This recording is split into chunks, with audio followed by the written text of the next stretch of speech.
by choice. This is my season finale for season one. Um, Season two is going to come shortly. Obviously, I'm gonna be going to college soon, so I'm gonna do some cool things that y'all should be excited for. But this is a conversation with my sister, Amaya, Jaden. Um, Basically probably one of my like mentors, even though sometimes we like to fight and stuff. But this is my sister, so kind of introduce yourself to the audience. Thanks for having me, brother. Um, as you know, my name is Amaya. I'm 24 years old. I am a college graduate. I what else can I say? I'm very creative.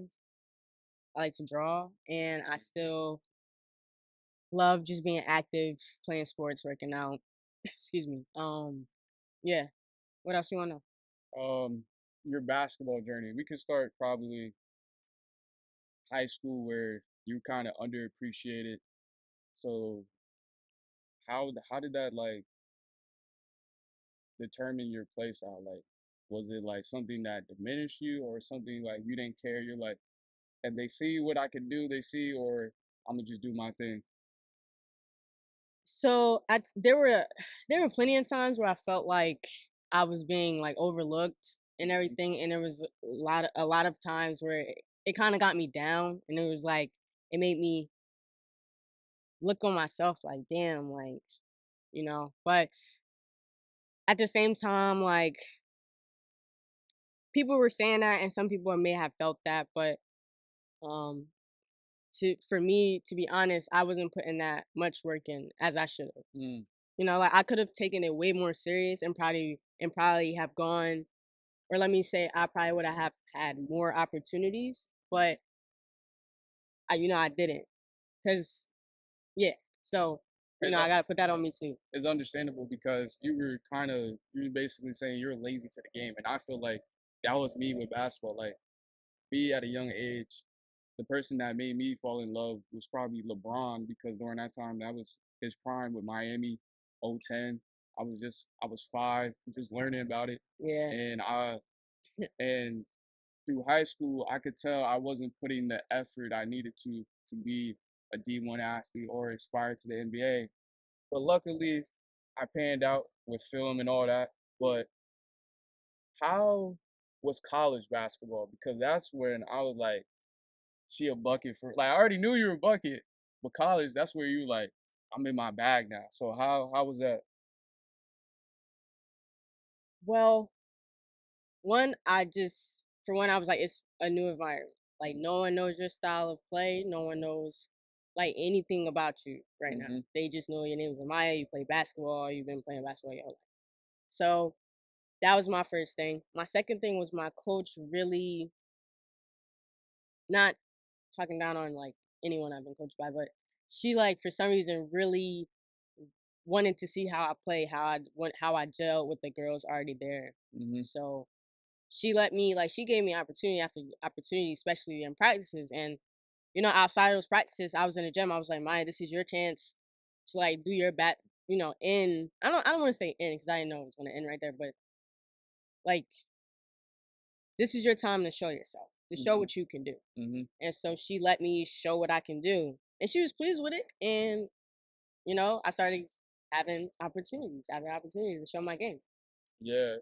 But an interesting thing is in your career, COVID happened in college. So that's a different see, COVID in high school is still kind of but COVID at college is probably a way different experience.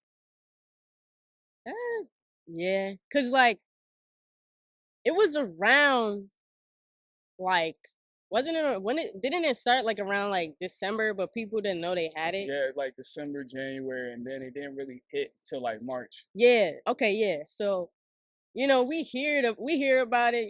My mom's telling me about it, but I'm like, okay, like I'm not thinking I'm gonna experience that. So we're at school, and they send us home for I think was it 2 weeks? Yeah, I think it was like 2 weeks. 2 weeks, grab your stuff. You're gonna be going home. Got to evacuate. Whatever they said at the. Hmm. So we're like, all right, forget it. School for like what? So that's when, so 2 weeks go by. I'm waiting for like that go, like you go back. And they said, I think they extended it to like maybe a month, Mm, a month, or maybe I'm gonna say a month. But mm, so I'm like, all right, come on. Next thing you know, it's the rest of the semester. The whole world is on lockdown. yeah. And I'm like, this is nuts. Like, this is nuts. So I'm like, all right, whatever. But COVID, like some people had a great COVID time. Like I know you be seeing that stuff. Some people like, I Yeah. love COVID. Mm, COVID, I got my sleep. Like, you feel me? I probably slept more than I should. mm. But I couldn't. I couldn't do it.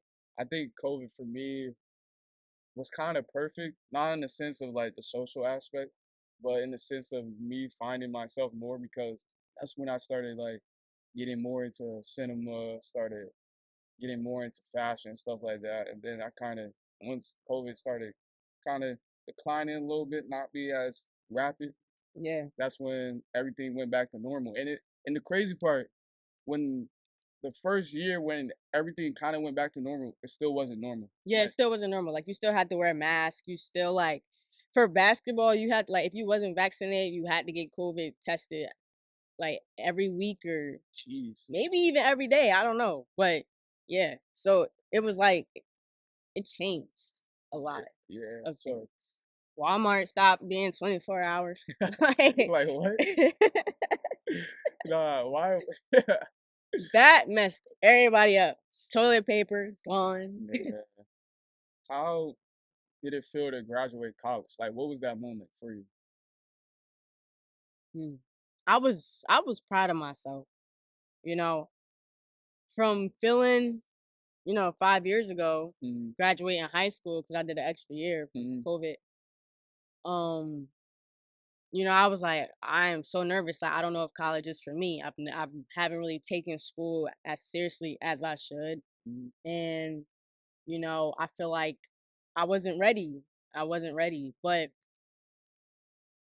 I just took it day by day, and that's another reason I kept up with basketball. It wasn't like it was a distraction, but it was a way to keep me accountable. Mm-hmm. You feel me? Keep me accountable of like getting up every day, making sure you like I worked for something, Mm-hmm. you know? So graduating college, it was like you did it. It wasn't at an HBCU Mm-hmm. or it wasn't at Penn, Mm-hmm. but it was like I still worked for that. I still can get jobs with this piece of paper, Mm-hmm. So it was a very proud feeling. It made me feel like that was probably the beginning of something like you can do whatever you put your mind to Mm-hmm. as long as you do the work. I think seeing you graduate and also both our parents graduating kind of put like I wouldn't say a pressure, but it was like you can't just be lackadaisical in college because you got three people that graduate, so they know the ins and outs. They may not know exactly how my school is structured, but they know the little nuances of how college life is. So when I went my freshman year, I had no excuses. That was the mindset. I was like, I'm gonna actually apply myself and see what the results. And the results came out great, but there's more work to be done. But seeing you as an example kind of motivates me because like I'm like she was able to do it, I can do it too. My parents were able to do it, I can do it too. So like seeing y'all is like a reminder for me to not be lackadaisical, make excuses because we've been blessed. So I can't be like, oh, this happened to me, this is this, when literally most of the stuff that happened to me is a blessing in disguise. So I was like, that's crazy. But on another thing, you like to dance. So who or what was that like? Cause me, our mom, and you love to dance. So what was your like? Who was your motivation to dance? That was something I think I was literally born to do. Mm, Like, yeah, I went to class. Like, yeah, I was in dance school with Hammond Phelps. mm, Um, yeah, like I would like. be in our living room dancing, copying movies, Step Up. You Yeah, know step me, up, like yeah. that was my thing. But that was something no one ever really had to show me how to do. Mm, Watching my mom, our mom, dancing still, you know that that influenced it more. mhm, And then realizing that I can dance, mm, you know, at a young age. Not everybody can do that. mhm. And some people used to make fun of me, like, because I can dance. They like some people call me Chris Brown. Okay, that's not really making fun of me, but I'm saying like the things that Mm. I have heard, like, oh my, you think you Chris Brown? Um, it was one. It was something like mine look like noodles moving or something. I was like, what? And you know how some people just say stuff, you Yeah, just be like, that's the best you came up with. yeah, But um, nah, yeah, just constantly finding out time to do it. Like I always made time to dance. mm, Whether it was swear, whether it was in the shower, mhm, whether it was getting ready for school, whether it was actually performing, mm, at shows and recitals when I was younger. mhm. So, I've always made time for it. I've always tried to study it. Even when basketball was my focus in life, like you would catch me Yeah, like, yeah. I can't stop moving. But that's because I love music and I love to dance. Mm. So, what got you into like drawing designs? Is it the expression of the art, or is it just something you you stumble upon? Like you were like, oh, this is pretty cool. Let me just start trying it out. When I was younger, I felt like I couldn't draw for nothing. Mm. Like art class, I'm getting C's. Like, how you get C's in art class? Yeah. But like, so that just was never like a thing to me. But as I've gotten older, I've noticed something younger is like I like artwork. Hmm. Like, I love when mom would take us to the museums and take us, if we didn't really go to the bookstore too much, but if I seen a book or something, I'm looking at the graphics of it Hmm. and whatnot. And I love superhero movies, so that was something. Hmm. But drawing didn't really come into play till around like I was 20. And my first drawing that I realized I could draw. And when I say draw, I can look at it and like do that. Hmm. But or sometimes like I'll come up with the idea of it and draw it, like bring all the pieces together, Hmm. But my first drawing was this Naruto drawing that I still have. Hey, Naruto. That was actually during COVID, so I can say that that was a good. Yeah, But Naruto. yeah, that was my first drawing. I was like, oh snap! Like this is actually good. Like, and I'm sending it to some of my friends, and they're like, "You did that?" I'm like, "Bruh, I swear." Mm. It's one of my. I think one of my friends for sure. They was like, "What you put it on a computer screen and traced it?" I was like, "Trying to play me?" Like I was like, "No, don't do that." So this hat is like hurting. Maybe because I got my hair in a ponytail. But yeah, so that didn't come around. So I was around 20 COVID era, and I like slacked off because I felt like it was just something to do during COVID. Mhm, But I kind of still continue it here and there. I would notice I continued when I was home. mm, In college, I didn't really put too much focus and into it. But yeah, so again, back in school, really wasn't paying attention to it. Got out of school, and I don't remember the exact day or moment, month, whatever, but I do remember like after I graduated college, that's when my artistic abilities like kind of just poured out of me, I guess. mm. So, what's your motivation? Like, what's pushing you now? Because you obviously you went through the sports all the way through college. You still dance, so that's one of your like hobbies. Uh, art is one of your hobbies, but like, what is your motivation? Like, what is your end goal, or what is something that keeps making you go forward?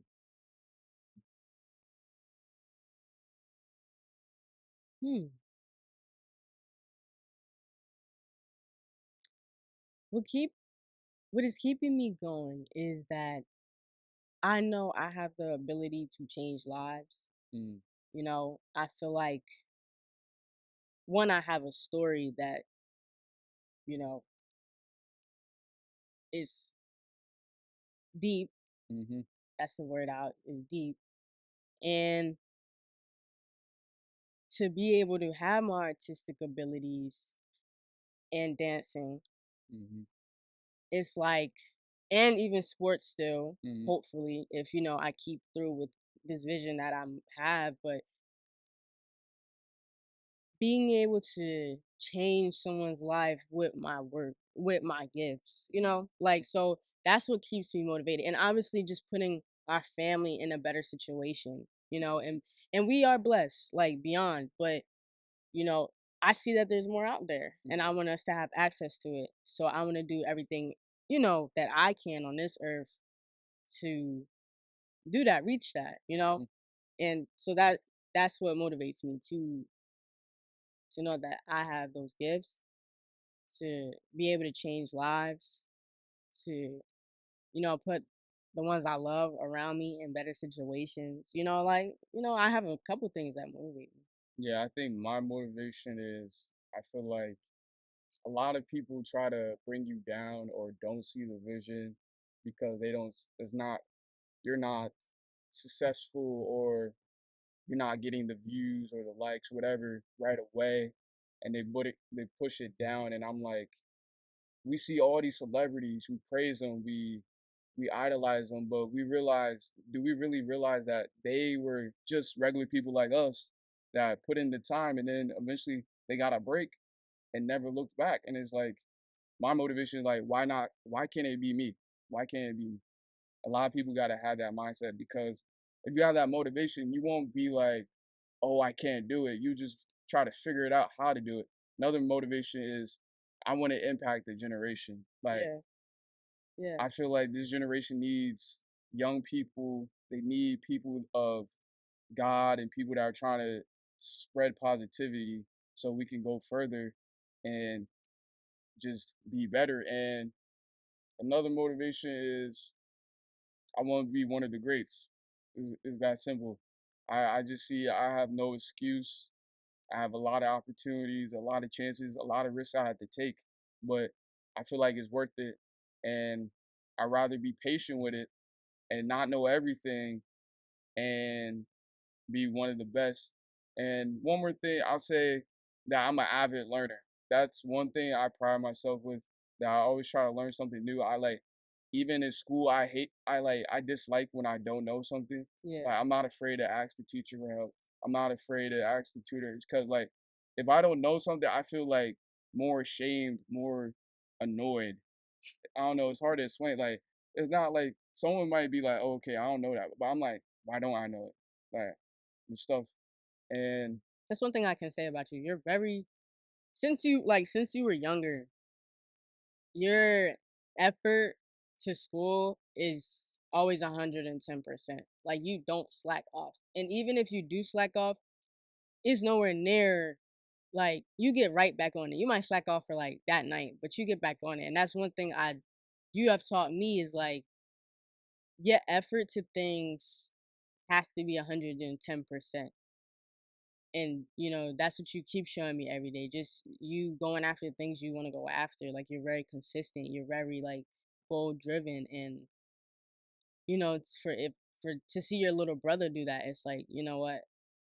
Come on, and and the crazy part, the reason I realized that this year is when Easter break came and I didn't come home and I was Yeah, like focused on school. That's how I knew I was like I was dedicated, because most of the campus went home. yeah, yeah. And I wanted to go home, but I was like, if I go home and slack off, like I don't want to slack off. I want to get everything done so this summer I can kind of chill, go to sleep, like be kind of lazy, or like start something that I want to do, then be like, oh, I gotta see how I'm gonna tell my parents. Just cause college for me, I'm like, at this point, I just want to exceed. And the thing, I think the mindset you gotta have with college is like you don't know everything. You go with that mindset, it's more relieving. Like that mindset, cause like high school, I felt like I knew everything. And Did you? sometimes I do feel like that, but like college taught me is like if you don't know everything, it's better because now you're learning. And then if someone asks you a question, you can help them learn it. Right. and you can help guide them. So it's like I'm always trying to learn. Like right now, learning French. Nah, yeah, that's Yeah, tough. that's I funny. could have used you the other day at work. But I think another conversation is, what is your faith life with God? Uh, I'm pretty sure you're a Christian, and like, how's your life with God and your faith? So I'm rebuilding it. Mm, You know, I think that's the best word I could use. I'm rebuilding it. I think I have shied away. That makes sense, right? I've shied away mhm, for a minute because of what I was thrown at with life. But when I realized that if I can overcome, if he can help me overcome this, you know, he can help me. We're not, but I know like some people sorry, it seems like I'm sorry, like, like sorry, but mhm, mhm, now, uh, yeah, my faith. So, but understanding that I'm going to be myself with him, you know, I always hear just be yourself, come to him as you are, you know. So it's like that's how I try to, you know, sorry, that's how I try to be. And,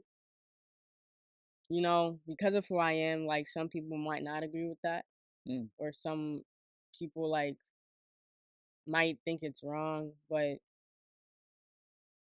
look, I'ma still have faith in him. I'ma still pray to him, thank him because he has brought me out of things. He has protected me. He has um introduced me to opportunities and experiences that I probably would have never gotten to if it wasn't for him. yeah, So it's like I really don't I really try not to pay attention what other people say or how other people, my relationship with him, and like I said, my focus is rebuilding it. mm. Yeah. I think with faith, it comes with a thin line because the believers sometimes push people away from the faith.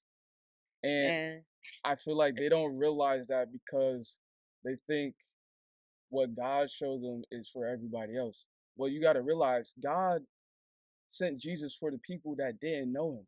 He sent people for the sinners that were doing sins, for people that wouldn't make logical sense to be he was around. So judging someone based off of who they are or their past is contradictory to what God showed us. God shows us to love everyone unconditionally. It doesn't matter. Like, you don't have to agree with everybody's beliefs or what they stand for, but you don't have the right to judge them because in one of those Bible verses, the way you judge, you're going to be judged by God. So if you're judging someone because they're not living this Christian life or this godly life, but you're not perfect, I don't know what to tell you. It's because that I think me finding God again, not saying that I left him because I prayed and stuff, but me actually going deeper with God, it made me realize something that even though I may not be everybody's cup of tea or I may not live like everybody's life, I have no right to judge. It's like when you get deeper with God, you judge yourself more than others. That's what I realized. You judge yourself more than others. And it's like I can't like some stuff I don't like relate to, but like I kind of just brush it off. I'm like, that's none of my business, none of mine. But it's like God interests me a lot because I'm in the book of Revelation, right? I'm reading it and we're seeing what he's revealing of the judgment day. And it showed that he was telling people to get their act together because they weren't acting ungodly. And it's like God always warns us. He always gives us a second chance. Like that's what amazed me from God is that knowing that we're going to sin, knowing that we're not going to be perfect, but yet he still loves us unconditionally. That was I always question God, but not like because he's doing it. It's just like why? Like why? And then I started to realize is that he just wants a genuine connection with us. So it's like no matter what we do, he wants us to repent, rebuild ourselves into a disciple of him. And I feel like this past year, I'm starting to learn that it's not going to be an easy path, of course, but the journey is worth it. Definitely worth it. And I think, interesting enough, I think God gave me this talent of doing the podcast, interest in film, because Right. they were always around me. Like, we watched movies all the time when I was younger. I always used to talk like nonstop, but I didn't take it serious until I got into high school. I'm like, why not try it out? And so far, it hasn't blown up yet, but eventually it will. No, yeah. And I would like to say this was a good conversation with you. I love this for you, man. And this is the end of season 1. Thank you for having me. And goodbye. I was about to do this.